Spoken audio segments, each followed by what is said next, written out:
So I can't hear any coughing. Good sign. What would I do if I did hear coughing though?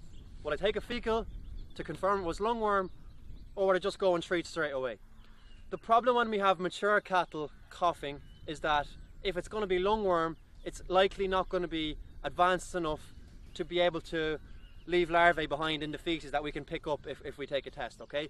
So remember, a few weeks ago we talked about how immunity was twofold in cattle, okay? So you've got the immunity to mature lungworm, and once they get that, they don't really lose it, okay? So that means a lungworm that gets into them will get it very, very hard to mature, unless they're immunocompromised, very, very hard to mature to the point where it's laying eggs, okay, that we can pick up, because we'll pick up the larvae in the feces. The other aspect of their immunity though is immunity to reinfections. That's immunity to simply picking up larvae and the larvae starting to proliferate in their lungs and in their respiratory system, okay? That can cause coughing, and that's likely what will cause coughing in animals this year, because that's the one that we need constant exposure to. We need constant exposure to levels of larvae to keep that reinfection immunity up, okay?